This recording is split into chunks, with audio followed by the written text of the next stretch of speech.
Hola, ¿qué tal? ¿Cómo están? Bienvenidos a esta nueva edición de Calama en Vivo, como siempre a través de la señal 13 de BTR Calama Televisión. Con los temas, con los personajes de la realidad local que a usted le interesa saber qué es lo que está sucediendo. El día de hoy tenemos un invitado muy especial, ilustre, diputado de la República, quien además es un amigo de la casa. Este hombre lo hemos conocido a lo largo de los años que llevamos en este canal, cuando aún no era diputado, era dirigente, si mal no recuerdo, Marco Espinosa, buenas noches, bienvenido. Era dirigente de la Cámara de Comercio de Chuquicamata. La Cámara de Comercio de Chuquicamata, y que tuvimos que enfrentar. Muy buenas noches. Guillermo, es un gusto saludarlo, saludar también a todos los amigos televidentes. Claro, en esos tiempos estábamos nosotros en un fuerte conflicto con Coelco a propósito del traslado del campamento de Chuquicamata a Calama, y no habían considerado dentro de este movimiento migratorio que se iba a observar en los próximos meses y después que se nos formaron en años, no habían incorporado la situación de los comerciantes de Chuquicamata que por años habían desempeñado esa actividad en el mineral. Así que tuvimos ahí una serie de acciones que llevamos a cabo a través de la Cámara Nacional de Comercio también, que recibimos un apoyo inestimable, y al fin logramos consolidar un proyecto para albergar a todos aquellos comerciantes que fueron objeto de este traslado. Marco Espinosa, diputado de la Concertación. Diputado de la oposición, dejémoslo de la... Usted es un espectro más amplio, diputado. Sin duda. Yo te diría que, bueno, hoy día obviamente que la Concertación no está pasando por un buen momento. Pero eso es un argumento, una frase que yo he escuchado en numerosas oportunidades.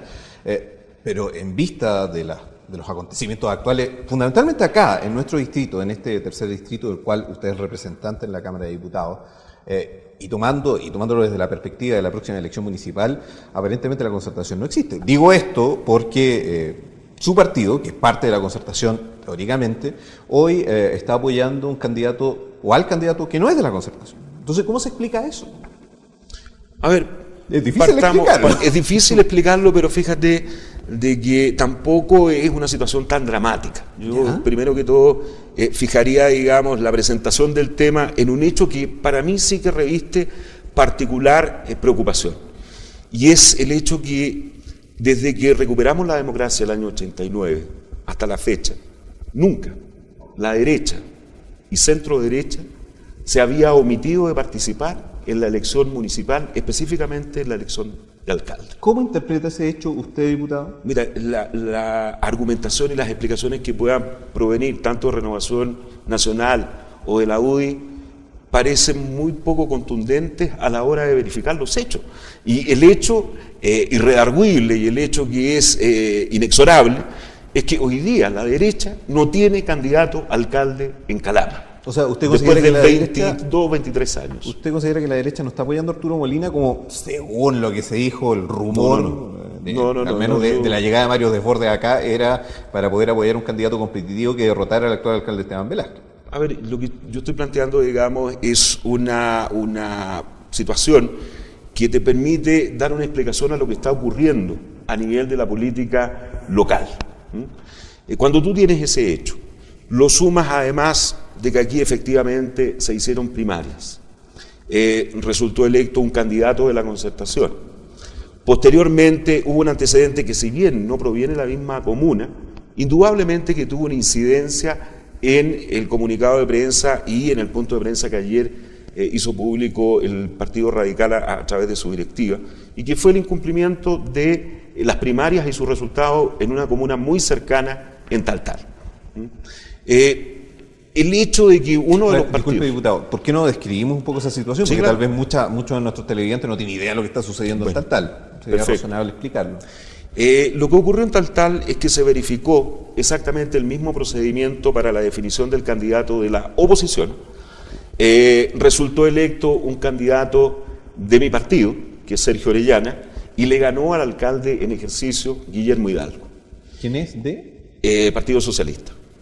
Una vez que se sancionaron, digamos, los resultados de la primaria, se conocieron públicamente el nombre del que resultó electo como candidato de la oposición, empezaron a surgir una serie de planteamientos desde el Partido Socialista y fundamentalmente desde el Partido Socialista Comunal en términos de no respetar la decisión de primaria.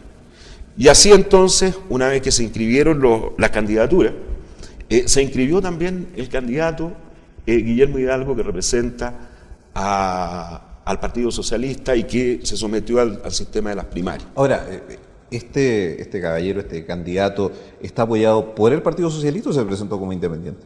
Entiendo que va por el Partido Socialista, sin duda. Entonces, bueno, ese hecho que indudablemente no tiene una relación directa, pero sí es un elemento a considerar a la hora de tomar una decisión, unido a que una vez que se verificaron las primarias aquí en la ciudad de Calama, hubo un alto porcentaje de militantes del Partido Radical que manifestaron al interior de la Asamblea su proximidad o su inclinación a la candidatura del actual alcalde Esteban Velázquez. Es decir, un número importante, razonable, de militantes del Partido Radical. ¿Mayoritario? Yo te diría que mayoritario, sí, mayoritario. Sentían mayor proximidad, mayor cercanía, sentían que interpretaba mejor sus aspiraciones y las del partido, según su punto de vista, la candidatura de Esteban Velázquez. Ojo, aquí no hubo una situación de unanimidad. Había una mayoría amplia que dejó en libertad o pidió a la directiva comunal del partido declarar libertad de acción para que los militantes del Partido Radical pudieran apoyar a uno u otro candidato, no solamente con el voto, sino que también a través del trabajo territorial. Es una situación, obviamente, que fue informada a la directiva regional del partido y tomó conocimiento también la directiva nacional. No obstante aquello, aquí no se esperó respuesta, digamos, de ambas instancias, se actuó de manera autónoma. ¿Precipitada según su opinión, diputado? Mira, yo creo que no, yo creo que tampoco tú puedes esperar eternamente a que desde Antofagasta o desde Santiago te den el pase regio, como decimos en los historiadores, para que tú puedas actuar de una manera u otra. Yo creo además, y felizmente en el caso de mi partido, aquí no se opera bajo una lógica estalinista, es decir, que el Politburó. El Politburó, es decir, claro, las decisiones que toma el Politburó tienen que ser reproducidas fielmente y cabalmente en cada una de las instancias que conforman un partido político. Aquí hay disidencia, hay diferencia, hay desconocimiento también, y eso hay que decirlo. Hay un desconocimiento de las cúpulas de los partidos políticos respecto de lo que está ocurriendo en las comunas y en las regiones. Las realidades de nuestro país, y claro que lo sabemos nosotros, son completamente distintas unas de otras, y más todavía si lo comparamos con el centro del país, que es la región metropolitana. Antes de seguir desarrollando el tema, diputado, hay una cosita que me quedó dando vuelta. Usted dijo que esto no había sido unánime. ¿Usted estaba por apoyar a Arturo Molina y mantener el acuerdo que había existido en el momento de realizar las primarias, que era apoyar al candidato que ganase? ¿O estaba por decretar lo que usted denominó libertad de acción? Mira, yo creo que cuando tú tienes un conflicto de esa naturaleza, no siendo yo parte de la directiva de mi partido, yo solamente fui informado de esta situación, de hecho ni siquiera participé. Pero una cosa es ser informado y otra cosa es que usted es diputado del Partido Radical. El Partido Radical no es un partido que tenga, no sé, 50 diputados en el país, es una figura importante del Partido Radical. Más aún que el presidente nacional del partido es senador por esta zona. O sea, no es que el Partido Radical no quiero sacarme la responsabilidad, yo te estoy planteando lo que efectivamente ocurrió. Entonces, desde ese punto de vista, yo creo haber sido muy coherente con lo que siempre practicaba al interior de mi partido, no solamente hoy día en mi rol de parlamentario, sino que también como militante del partido. Y soy absolutamente respetuoso de la institucionalidad, pero también creo que hay que hacer algunas distinciones a la hora de aplicar la institucionalidad o la orden o los acuerdos que vienen desde Santiago en las comunas y en las regiones. En consecuencia, ¿usted era partidario de decretar libertad de acción? Yo era partidario, efectivamente, para no enfrentar un conflicto de marca mayor al interior de nuestro partido, yo era partidario de que aquí se dejara en libertad de acción a los militantes del Partido Radical a fin de que ellos, en su autodeterminación, en su libertad de elegir, pudieran tomar la decisión si apoyar la candidatura en un sentido o en otro. Usted mencionó anteriormente que había una sensibilidad de apoyar a otra candidatura, pero no se mencionó cuál es esa candidatura. Yo entiendo e interpreto, y no creo que esté realizando un acto de clarividencia política, que ese otro candidato al cual se va a apoyar es Esteban Velázquez Núñez. Sin duda. No, eso, descartemos, digamos, cualquier otro candidato que no sea de oposición. Velázquez, no Nelson Velázquez en este caso. Descartando esto, es... en otras palabras, hacer un frente común contra, y aquí estoy hablando de un frente común porque esta decisión del Partido Radical no es una decisión, tal vez sí, desde el punto de vista de que el partido ha gritado una libertad de acción, pero orientada a cierto candidato. Pero el resto de los partidos de la Concertación, salvo tal vez la Democracia Cristiana, también tiene una postura muy similar a la que tiene el Partido Radical. En consecuencia, ¿quién hoy es el candidato de la Concertación aquí? Entiendo que es Arturo Molina o es el candidato de la Democracia Cristiana. Muy buena pregunta. Y ante las buenas preguntas siempre hay una mala respuesta, como decía un académico amigo mío. Pero, mira, yo creo que también hay que ver esta cosa en perspectiva. O sea, lo que está ocurriendo aquí en Calama, si tú lo extrapolas a otras comunas del país, a otras regiones del país, te vas a dar cuenta que la Concertación y la política en general presenta realidades muy, muy semejantes. El día de ayer, por ejemplo, los secretarios generales de los partidos que componen la Concertación toman la decisión unánime de no hacer el acto del 5 de octubre, que es un ícono fundante de la coalición de partidos por la democracia. Digamos que el 5 de octubre es la conmemoración del triunfo del no del año 1988. Efectivamente. Entonces, ¿por qué se toma esa determinación? Porque las relaciones al interior de la Concertación no están pasando por un buen momento. Porque yo creo que hoy día es muy bueno y es muy saludable desnudar también las diferencias que tenemos al interior de nuestra coalición política.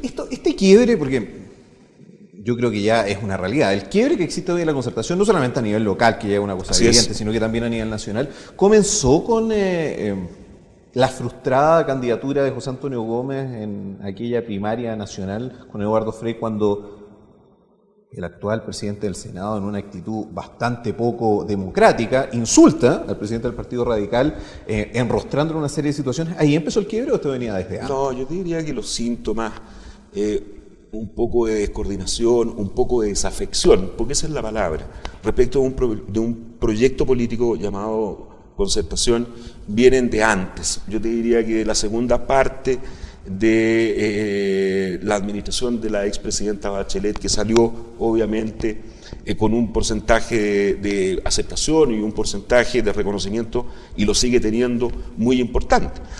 Pero hubo algunas decisiones que específicamente estuvieron radicadas en el Ministerio de Hacienda, que hicieron que al interior de la Concertación se desnudaran y se hicieran explícitas visiones distintas respecto del rol del Estado, por ejemplo. Respecto de cuál era el rol que tenía que tener el Estado en materia educacional, donde nosotros hemos sido invariables e inquebrantables. Nosotros no somos partidarios de que el Estado entregue los mismos recursos a los establecimientos públicos, hoy día municipalizados, que es la expresión de la educación pública, la misma cantidad de recursos a estos establecimientos que a los establecimientos particulares subvencionados, porque de hecho y de suyo ya genera una diferencia en los recursos importante. Ahora, entonces, Guillermo, disculpa. Sí, claro. Obviamente que ahí empieza un poco a explicitarse las diferencias que teníamos, no solamente desde el punto de vista de los énfasis. Nosotros queríamos poner en discusión algunos proyectos de ley que considerábamos que eran estructurales e importantes, sino que también tuvimos diferencias de la forma en cómo nosotros nos estábamos relacionando y cómo estábamos mirando la sociedad chilena en su conjunto. Y eso fue lo que al final gatilló estas primarias que hicimos, que fueron unas primarias truchas. Yo participé en esas primarias porque nosotros creíamos de que José Antonio Gómez es un muy buen candidato a la presidencia de la República. Sin embargo, nos pusieron toda clase de obstáculos, toda clase de condicionamientos para poder realizar unas primarias con participación ciudadana. Al final la hicimos en 2 regiones del país, sin medios de comunicación, con un intervencionismo electoral brutal. ¿Por parte de quién? bueno, por parte de los mismos socios de la concertación, si hay que decir las cosas. ¿Socialistas y demócratas cristianos fundamentalmente? Fundamentalmente demócratas cristianos, porque ustedes están apoyando a su candidato. Pero eso, yo no te estoy hablando de que hoy día, bueno, como nos hicieron eso, hoy día estamos... pero diputado, que es un tema re interesante, porque esto es como disculpe que se lo diga tan derechamente, no nos conocemos hace tanto tiempo, así que no creo que haya problema. ¿Esto es como una devuelta de mano de una u otra forma? O sea, decir, mira, saben que acá esta cuestión, explicitemos que aquí hay un quiebre. Nosotros tenemos visiones diferentes y nosotros no estamos por apoyar a un candidato de la democracia cristiana que representa una visión que se opone a la visión nuestra. Ese quiebre, y ya yéndonos del plano local también al plano nacional, ¿es una cuestión extrapolable a nivel nacional efectivamente? O sea, para ser más sincero, ¿usted se sentiría cómodo, porque entiendo que su candidata quizás sea la presidenta Bachelet o nuevamente sea el senador Gómez, ¿usted apoyaría a un candidato nacional a la presidencia de la República, apoyado por la democracia cristiana, que tiene una visión tan diferente como lo está explicitando el día de hoy aquí? Mira, yo creo que primero tenemos que partir para reconstruir las confianzas al interior de la concertación por hacernos la pregunta, ¿la concertación hoy día, tal como está respondiendo a las demandas de la gente? ¿Cuál es la función política también? Sí. O sea, yo creo que ese es el fondo del tema. ¿Cuál es la función política que cumple? Porque, disculpe diputado, pero tengo la impresión de que aquí se están haciendo las preguntas, en muchos casos están haciendo preguntas incorrectas. Yo creo que la pregunta de fondo es, ¿efectivamente cumple una función este conglomerado político? ¿Cuál es la respuesta suya a esa pregunta? Yo creo que hoy día no está cumpliendo una función política. Yo creo que hoy día la concertación se mantiene unida producto de engrudo, producto de un cemento cohesionador que no tiene que ver con los contenidos ni con lo ideológico, sino que tiene que ver con ciertas ambiciones, ciertos liderazgos personales. Pero yo creo que hoy día, si nosotros no entendemos que tenemos que, desde la concertación, que es lo que nosotros siempre hemos impulsado, desde la concertación, avanzar hacia una coalición política, un referente político de convergencia social más amplio, donde los cuatro partidos asuman de que ellos de por sí y ante sí no son capaces o no van a ser capaces de poder interpretar la realidad que está viviendo el país, yo creo que va a ser evidente el deterioro que va a tener la concertación y obviamente el debilitamiento que están teniendo las instituciones hoy día, porque no nos olvidemos de que la concertación está compuesto por cuatro partidos políticos que tienen una tradición histórica en la conformación de la sociedad y de la política chilena. Entonces, a mí me parece que primero tenemos que partir por sincerarlo. Decir, bueno, efectivamente nosotros tenemos la voluntad política de avanzar hacia la conformación de un referente más amplio donde incluyamos otras fuerzas sociales, otros partidos políticos, donde seamos capaces, así como lo hicimos en la década del 88, 89, de tener una matriz fundacional, pero basada en contenidos, basados en propuestas. Por ejemplo, ¿qué es lo que nosotros queremos como rol del Estado en materia de recursos naturales? Vamos a iniciar un camino de renacionalización de los recursos naturales, específicamente del agua. Vamos a ser capaces de iniciar una reforma tributaria, pero una reforma tributaria de verdad, pues no un ajuste tributario donde recaudemos 1.000 millones de dólares. Que en realidad no lo es. Exacto. Pero yendo a lo mismo, diputado, fíjese que yo lo escucho atentamente y estoy haciendo el mapa mental de cuáles son los partidos, porque usted habla justamente de un referente amplio. Y el ampliar la concertación significa el Partido Comunista o eventualmente el PRO, que son las dos fuerzas que yo, por lo menos, mal que mal, Esteban Velázquez ha apoyado por el PRO acá, el partido de Marco Enríquez Ominami. Pero dentro de ese esquema, quien queda fuera claramente es la democracia cristiana. Acá la democracia cristiana, pública o no públicamente, está siendo apoyado su candidato, en este caso Arturo Molina, por la centroderecha.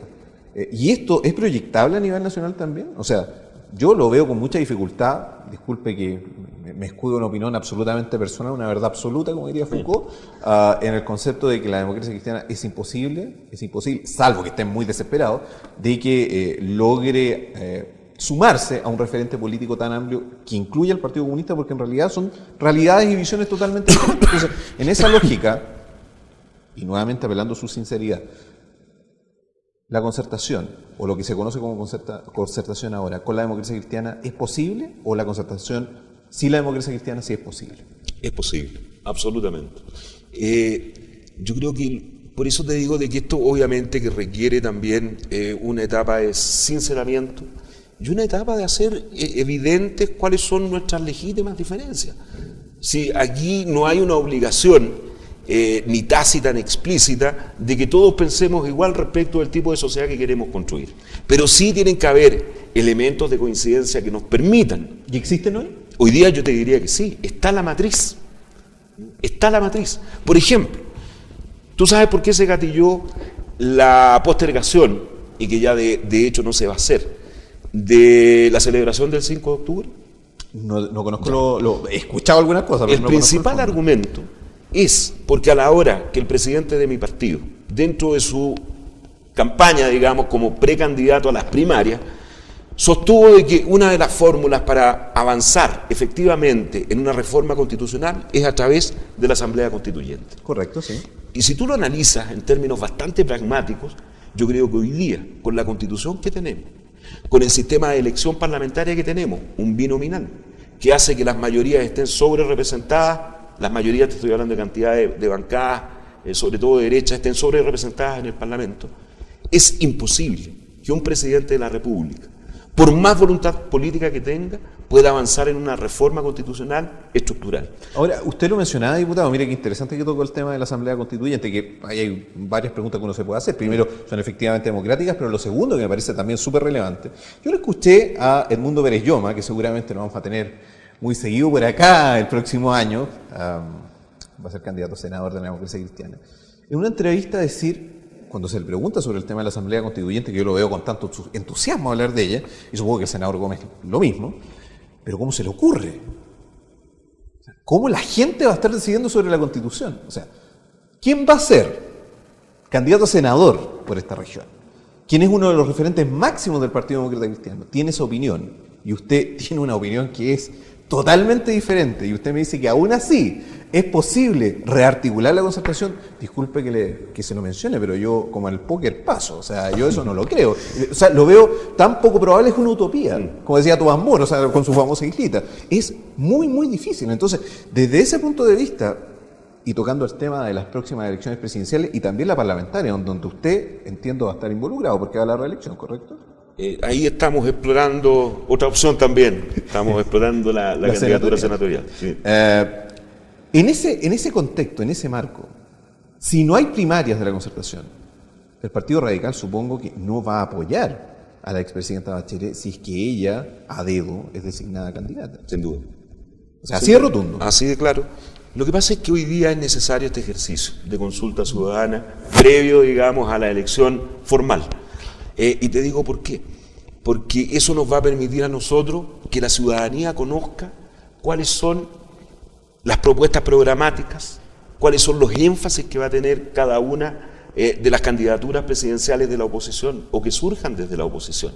Entonces, a mayor cantidad de candidaturas, vamos a tener una mayor cantidad de propuestas programáticas y la gente, los ciudadanos del país, van a tener la posibilidad de saber cómo piensa cada uno de los candidatos y cuáles van a ser los compromisos que esos candidatos van a establecer de cara a la ciudadanía, pero con un itinerario bastante claro. Porque hoy día yo creo que los ciudadanos están cansados de los promeseros de turno que vienen a una región en cualquier tipo de candidatura y dicen, mire, yo prometo aquí hacer o establecer un tributo o un impuesto a el cobre de tal manera que ustedes tengan recursos permanentes, y a la hora de cumplir ese compromiso nos encontramos, como en el caso del Fondenor, nos encontramos con una cosa que no tiene absolutamente nada que ver con el compromiso original. Hoy día la ciudadanía está cada vez más desconfiada y guarda cada vez más distancias de ese tipo de compromisos. Por lo tanto, hoy día se les va a exigir a los candidatos presidenciales y parlamentarios también, me incluyo, el cumplimiento. Bueno, póngale fecha. ¿Cuándo?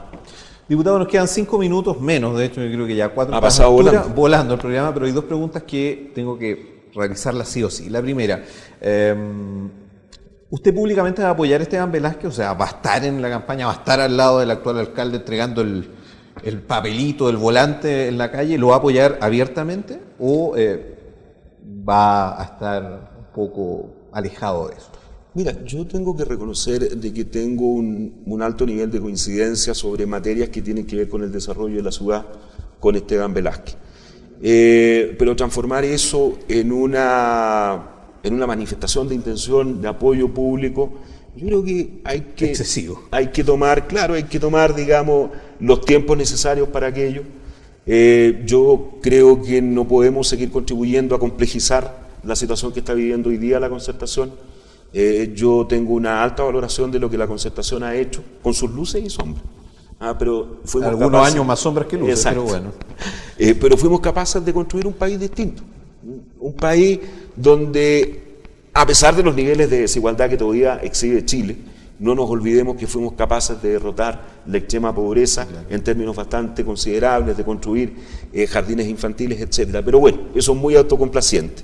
Pero yo creo que uno, y en mi caso como parlamentario y como diputado, tengo que contribuir justamente a morigerar un poco los ánimos, a entender de que la política tiene sus momentos de crisis, tiene sus momentos de complejidad, pero eso también significa una oportunidad, y la oportunidad está en que nosotros sinceremos nuestras diferencias y a partir de eso construyamos una alternativa de gobierno que nos haga y nos permita nuevamente reconectarnos con la ciudadanía. Ese es el grave problema de hoy día. Última pregunta, diputado, y absolutamente de contingencia en el día de hoy.